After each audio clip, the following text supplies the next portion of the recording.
I used to tell myself I didn't have time to train, that I was too busy with work, life, school, but deep down, I knew they were just excuses.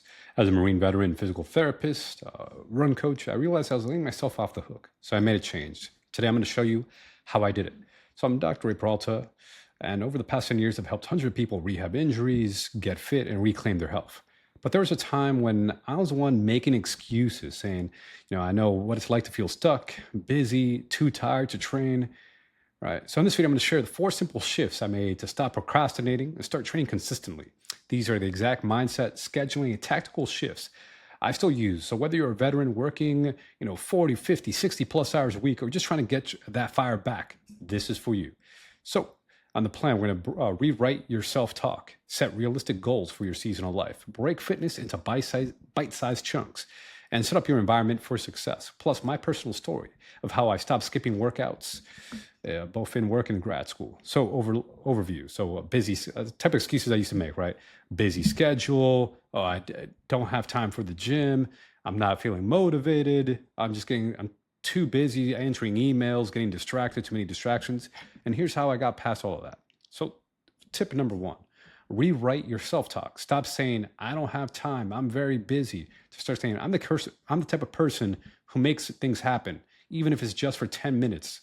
I'll move my body, even if it's just for 10 minutes today, even if, burning out multiple fires, taking out different emergencies, you can still find like 10 minutes in your day to get some movement in. That's what the kind of mindset shift I made. So, and also reframing workout as something I did for me, as something that was kind of fun, not just a chore. Like, I have to punish my body. It's a chore. No, I get to level up, right? It's not I have to do this. No, I get to, move my body, enjoy the freedom of its movement, being able to squat, do some push-ups or a pull-up or go for a walk, go for a run.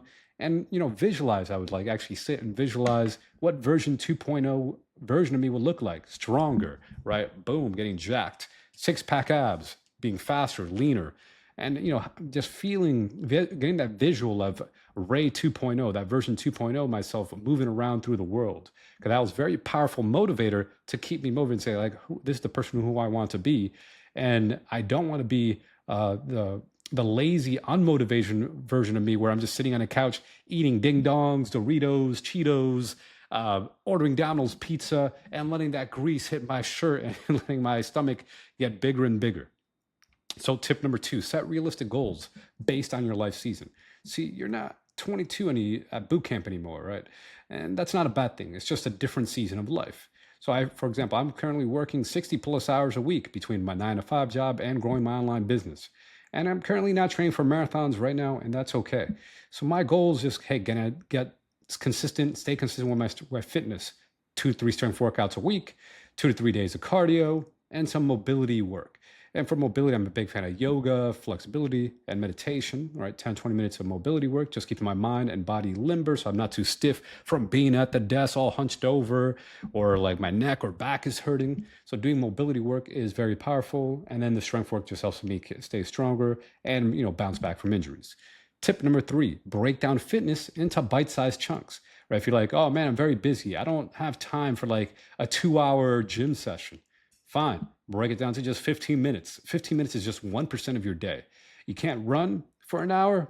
Fine, go for a walk or run for 15 minutes. Go run, walk, or jog, walk, or just walk. If running's out of the question for you, maybe it's too hard for you, or you just don't want to get too sweaty because you're at work.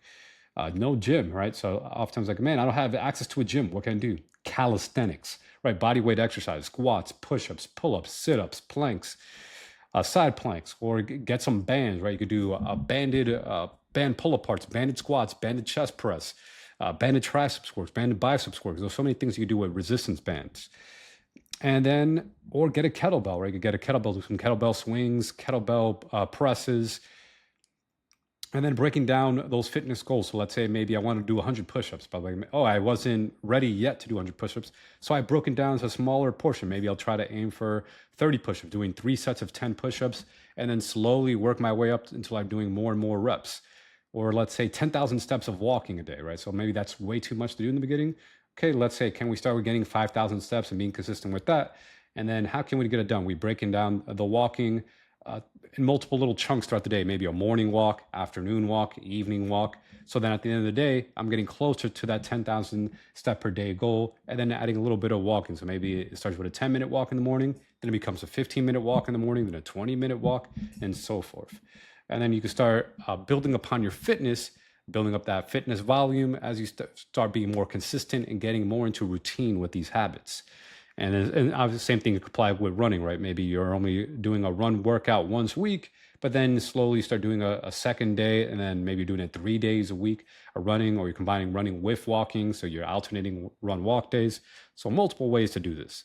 Tip number 4, set up your environment for success. So I live in New York City, and it's full of distractions, different social outings, different events, things to do. But I try to minimize those. Yes, I still make time to see friends and do things on the weekend, but I also make note to remove any distractions like during the day to day, because I'm guilty myself of scrolling social media, being glued to my phone in the morning and in the evening, right? So then I'm looking at my phone, man, I just spend 4 hours a day on the phone doing random stuff that's not even productive. So what I do, okay, put that phone away and just go work out for 30 minutes in the morning or in the evening, right? Oftentimes I'll just go outside without any electronics. I'll just have a general idea. Okay, maybe I'll just bring the watch, but I leave the phone at home, and I have the watch is set just like at airplane mode, so I'm not getting any text messages, no phone calls. I'm just looking at for the time and go, okay, cool. I'm going for the 15-minute or 20-minute run walk, and then just go back home without having to answer text messages or emails or answer phone calls. And I'd also would bring gym clothes to work. I'd bring my running shoes. I just have them because I'm a big fan of barefoot minimalist style shoes. So I have my Zero running shoes. I just use them as my everyday walking shoe as well. So I walk or run in them, go to work with those shoes, and then have a different gym clothes that I'll switch out to. So it's my lunch break. Put on some shorts, a t-shirt, go for a run walk. I won't spend the whole hour. Maybe like an hour for lunch. So maybe I'll do it for like 20, 30 minutes. Get back home. I will go or get back to the office. Shower up real quick, and then eat something small, like a small snack. Bring some fruit with me, bring some grown. So that's how I'm setting up the environment for success. I'm bringing my food with me so I don't have to go out to buy, lunch out and wait in a line, let's say for like a sweet greens for a salad for like 20 minutes and then spend another 15 or 20 minutes eating it, right? I have like a small meal I could have with me, maybe some overnight oats that I bring with me to the office, or some fruit and some granola, or a sandwich, and then boom, get the workout, get the fuel, and then I'll maybe bring some wet wipes to shower, clean up, or I go to the company bathroom, the office bathroom, get some soap and water, wash those pits, wash that groin, right? Clean up real quick. I call it the hobo shower, but you got to do what you got to do, especially if you're sweaty. And if you have access to a shower, sometimes I'll have access to a shower. I'll just go hop in the shower. And then for my home gym, all right, so the environment for home, I got a yoga mat, got some jump rope, got some resistance bands, X3 bar, kettlebells, got a pull-up bar. And then I could get a full body routine just at home without having to go join a gym. And if you're like, whoa, that's a lot of stuff, I could barely afford any of that, or I'm just a student. Well, great. You could just do calisthenics. You could just do body weight exercise. For a long time, and when I was in grad school, I would just primarily do body weight exercise, push-ups, squats, pistol leg squats, single leg squats, wall sits, calf raises, single leg deadlift, planks, side planks. So the different options out there for calisthenics or body weight exercise that don't require any gym equipment at all. You could do at home. And for example, I would do set a timer for like 10 or 15 minutes and go through a circuit of like doing 10 push-ups, 20 squats, 30 lunges. If I had the pull-up bar, maybe I'll do like 10 pull-ups and just keep cycling through that circuit for as many rounds as possible in 10 minutes. That's a very effective workout and time efficient. Well, got the workout done in 10 minutes, right? So if it's scheduled, it gets done. And I'm a big fan of jump rope for cardio. All right, so jump rope is very portable. Get that jump rope out. Maybe do three rounds of 5-minute rounds, 15 minutes of jump rope, and that's 15 minutes of cardio right there from the comfort of your own home. And then obviously there's just going out for a walk there and back, and you get your 15 minutes, or go run, walk, etc. So here's a story. When I was in grad school, and even working as a physical therapist, I would skip workouts by saying, I had to work, or I had to study, or I had to catch up on my notes.